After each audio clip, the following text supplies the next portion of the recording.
Act 1, Scene 3, Thunder. Enter the three witches. Where hast thou been, sister? Killing swine. Sister, where thou? A sailor's wife had chestnuts in her lap, and munched, and munched, and munched. Give me, quoth I.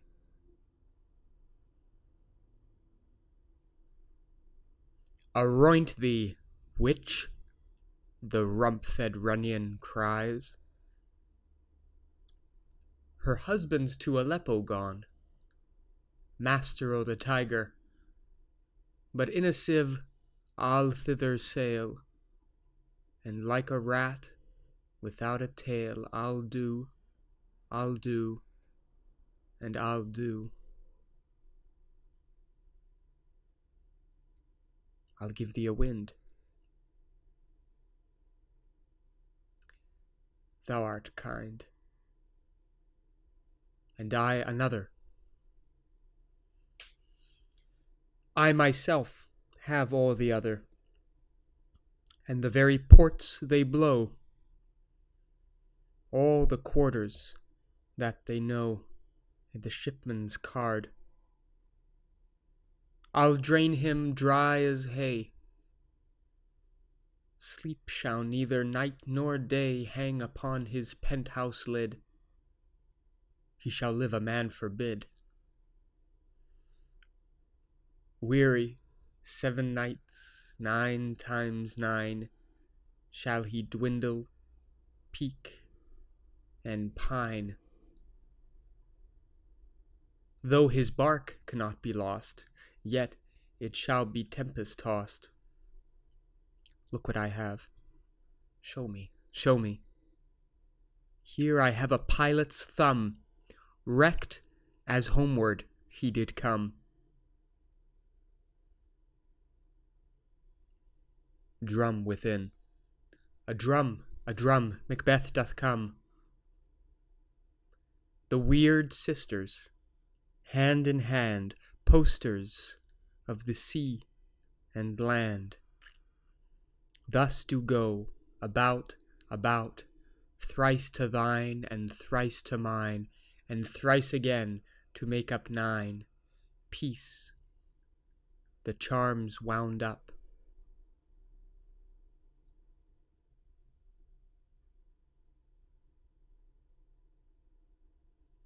Enter Macbeth and Banquo.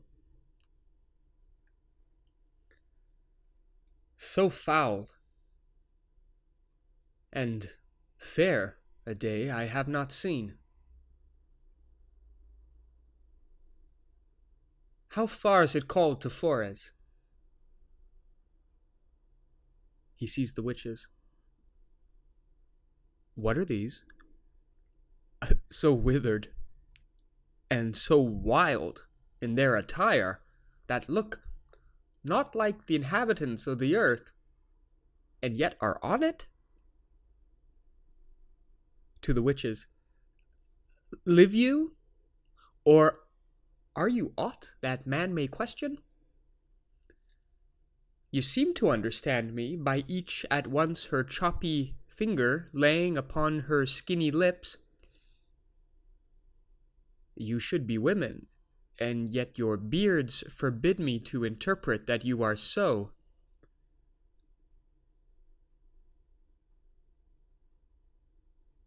Speak, if you can. What are you? All hail, Macbeth. Hail to thee, Thane of Glamis.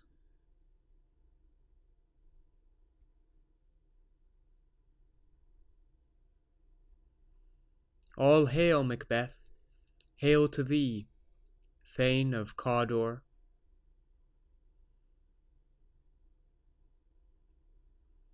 All hail, Macbeth, that shalt be king hereafter.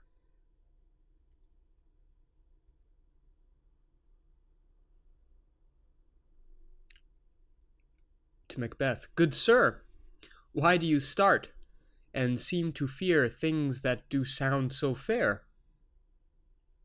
In the name of truth, are ye fantastical, or that indeed which outwardly ye show? My noble partner, you greet with present grace and great prediction of noble having and of royal hope, that he seems rapt withal. To me you speak not. If you can, look into the seeds of time, and say which grain will grow and which will not. Speak then to me, who neither beg nor fear your favors, nor your hate."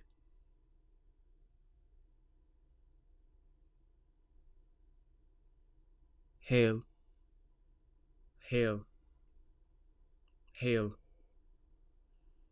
Lesser than Macbeth, and greater.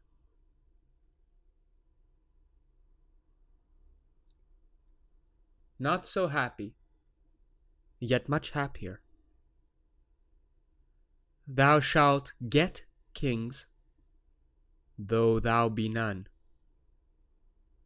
So all hail Macbeth and Banquo. Banquo and Macbeth, hail all. Stay, you imperfect speakers. Tell me more. By Final's death, I know I am Thane of Glamis. But how of Cawdor? The Thane of Cawdor lives, a prosperous gentleman, and to be king stands not within the prospect of belief.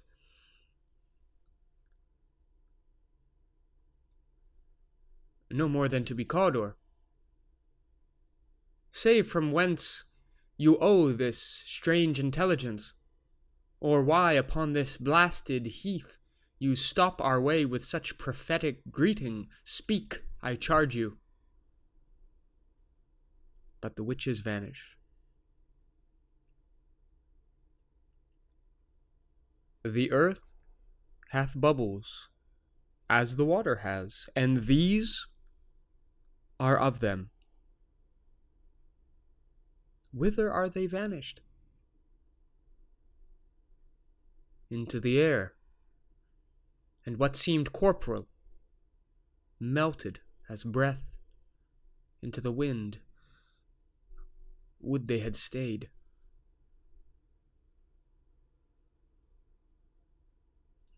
Were such things here as we do speak about? Or have we eaten on the insane root that takes the reason prisoner? Your children shall be kings. You shall be king. And Thane of Cawdor too, went it not so? To the selfsame tune and words, who's here? Enter Ross and Angus, two noblemen. The king hath happily received, Macbeth, the news of thy success. And when he reads thy personal venture in the rebels' sight, his wonders and his praises do contend, which should be thine or his. Silenced with that, in viewing over the rest of the selfsame day, he finds thee in the stout Norwegian ranks, nothing afeard of what thyself didst make, strange images of death. As thick as tail came post with post, and every one did bear thy praises in his kingdom's great defense, and poured them down before him.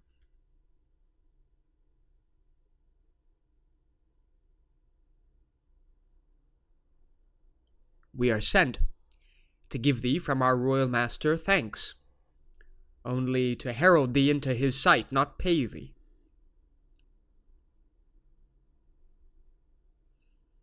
And for an earnest of a greater honour, he bade me from him call thee Thane of Cawdor, in which addition, hail, most worthy Thane, for it is thine.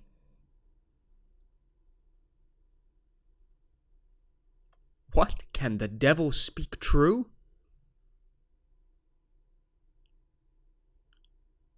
The Thane of Cawdor lives. Why do you dress me in borrowed robes? Who was the Thane? Lives yet, but under heavy judgment bears that life which he deserves to lose. Whether he was combined with those of Norway, or did line the rebel with hidden help and vantage, or that with both he laboured in his country's wrack, I know not.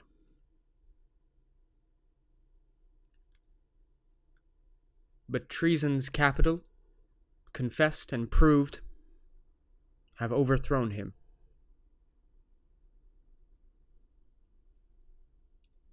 Macbeth steps aside and speaks by himself. Only the audience can hear. Glamis and Thane of Cawdor, the greatest is behind. He turns back. Thanks for your pains. And then to Banquo, do you not hope your children shall be kings, when those that gave the Thane of Cawdor to me promised no less to them?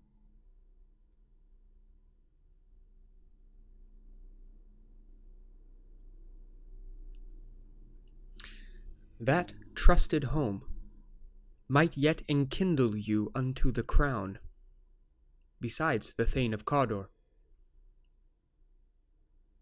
But 'tis strange, and oftentimes to win us to our harm, the instruments of darkness tell us truths, win us with honest trifles, to betray us in deepest consequence. Cousins, a word, I pray you. Again he speaks by himself. Two truths are told, as happy prologues to the swelling act of the imperial theme. I thank you, gentlemen. This supernatural soliciting cannot be ill, cannot be good. If ill, why hath it given me earnest of success, commencing in a truth? I am Thane of Cawdor. If good, why do I yield to that suggestion whose horrid image doth unfix my hair, and make my seated heart knock at my ribs against the use of nature? Present fears are less than horrible imaginings. My thought, whose murder yet is but fantastical, shakes so my single state of man that function is smothered in surmise, and nothing is but what is not. Look how our partner's wrapped.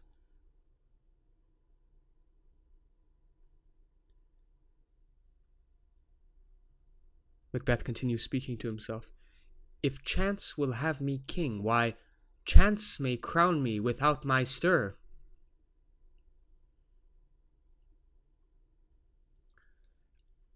Banquo is trying to explain to the messengers, the noblemen, Ross and Angus, why Macbeth is so consumed by his thoughts. New honors come upon him like our strange garments, cleave not to their mold, but with the aid of use.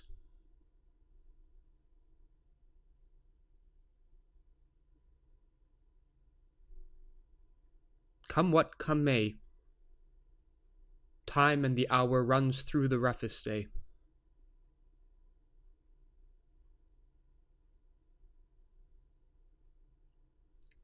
Worthy Macbeth, we stay upon your leisure.